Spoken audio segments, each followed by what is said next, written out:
I'm Bethany. I'm a local artist and board president of Arts for the Schools. Arts for the Schools is a nonprofit organization that provides art education for over 10,000 students every year. We are really excited to bring you virtual art classes.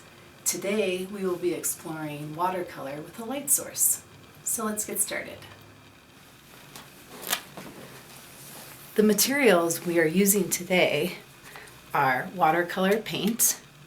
We're going to just pick one color, so our painting is just one color called monochromatic painting. A pencil, watercolor brushes, watercolor paper, preferably a 9x12 piece, a water bucket, paper towel for blotting your paintbrush, a paint palette, and I'd like you to print out this light worksheet that you can find in the link below the video. You can pause the video now to get all of your art supplies ready, and then we'll begin the art lesson.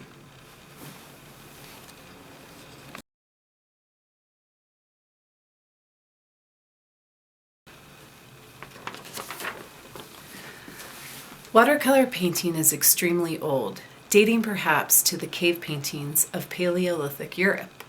But watercolor's continuous history as an art medium began with the Renaissance. The German artist Albrecht Dürer is generally considered among the earliest exponents of watercolor. His use of light and color with still lifes and landscapes left a lasting mark on art history. In the early 1900s, a watercolor artist named Charles Birchfield emerged. He painted whimsical and colorful images applying light source techniques. Let's explore what light source techniques are by using our worksheet.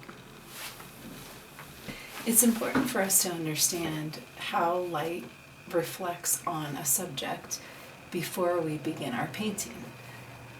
On our worksheet, you can see that there are several boxes here. The first one says morning.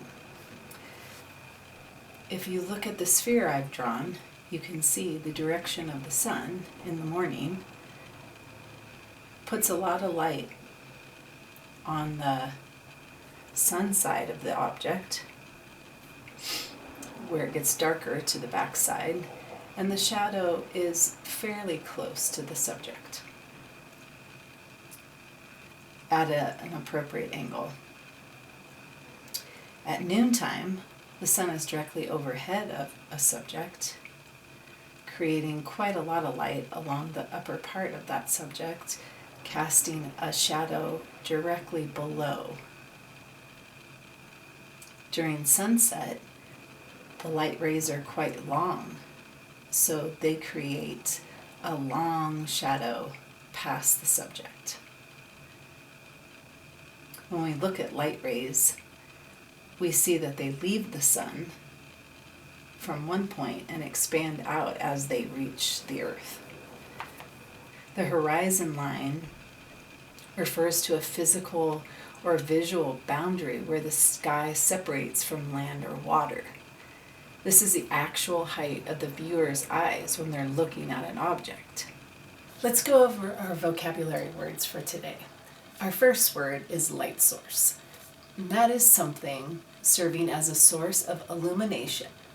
Today in our project, we are going to be using the sun as our light source. That brings us to our second vocabulary word, illumination. That's the intensity of light that's falling at a given place on a surface. So in your painting, where is the light going to be the strongest, the brightest, which in this art form with watercolor, your white paper serves as the most illuminated part of the painting.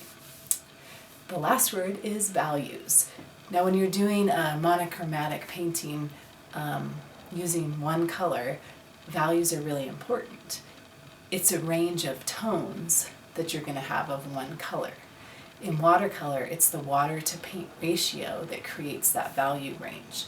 So sometimes you'll water down your color a lot more to get a very faint value, or you'll use less water to get a darker value. I always find it very important to sketch my art piece out first before I begin painting with watercolor, because we need to make sure that the white parts stay white. And if I don't already know where those spots are before I start painting, I might cover them up. So I begin by sketching.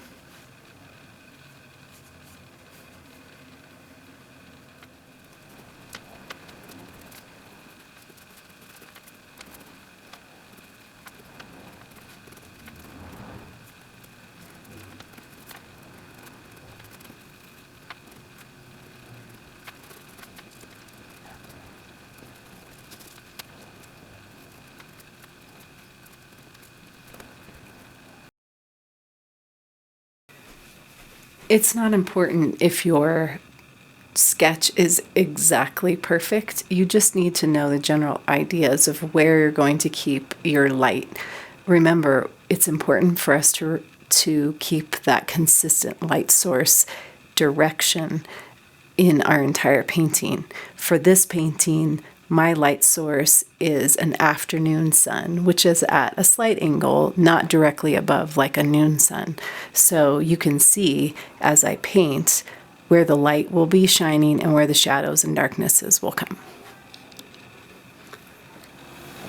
I like to tape my art piece down so that the paper doesn't curl up, because you are adding quite a bit of water to the paper. It will have a tendency to curl, so make sure you put some tape down. Now I've taken my ultramarine blue and put a daub of it into my paint palette, and I'm ready to start painting. I'm going to use my big brush first, and I'm going to get the lightest value of this blue to kind of do a little wash along the background. I don't want too much water. It's going to create, I'll have to wait between paintings.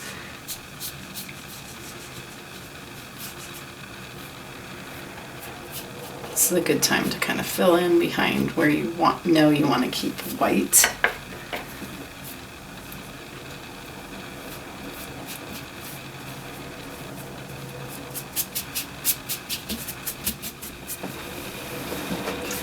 Now I'm going to come in with a smaller brush, a square tip, and get a little bit darker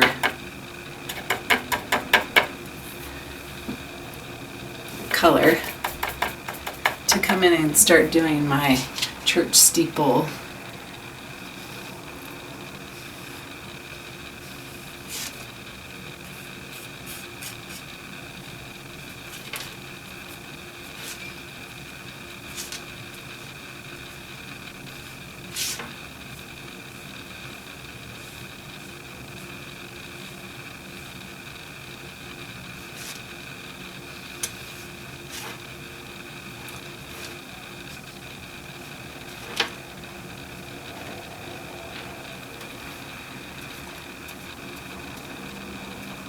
I want to leave a little light right there, because I think the light's going to reflect a little tiny bit right on that steeple point.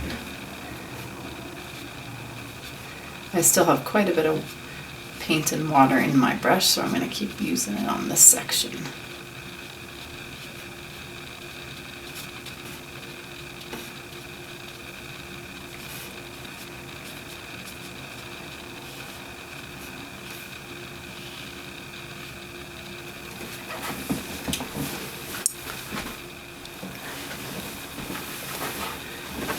Now I'm going to be adding in my darker hues.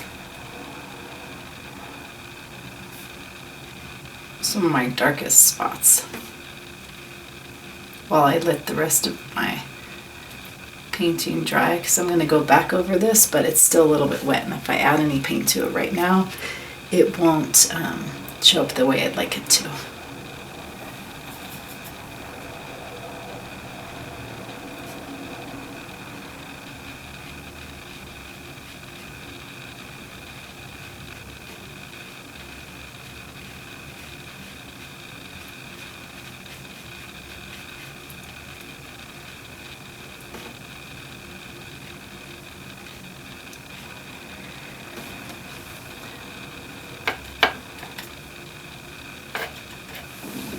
Now I can get a little bit more paint on this brush and do some bushes.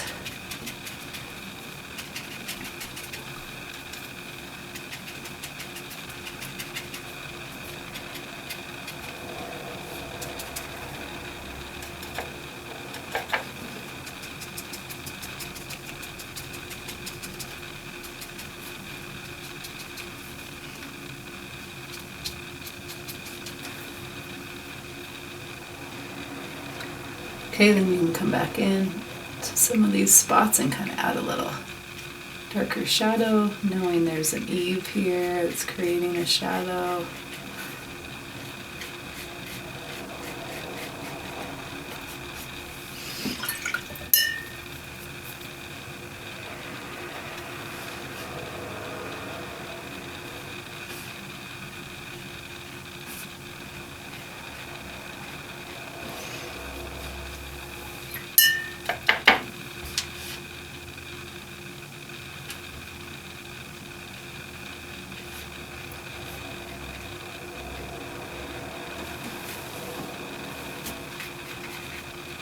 And if a line seems too harsh, you can just come back in with a little water and it will soften that edge right up. Okay?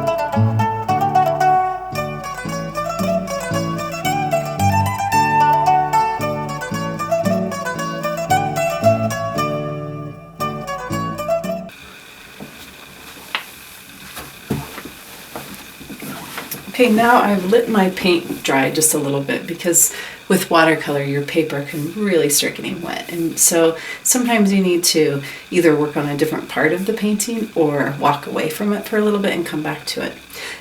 What I like to do now is come in and do kind of my darker strokes like my tree trunks and hit some of those areas.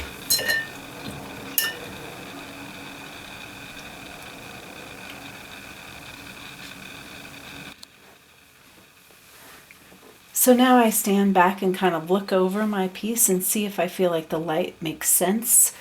Does it look like the sun shining this direction and illuminating only this area? Everything else that's in the background should be darker.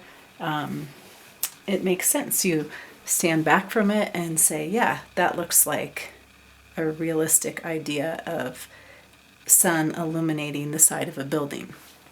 Thank you so much for joining me today. I hope you learned something new about light and watercolor, and that you'll continue to explore this medium in the future. Arts for the Schools is a nonprofit organization, so if you would like to make a small donation, we would be very grateful. We hope to see you back here next week for another great art project. Take care.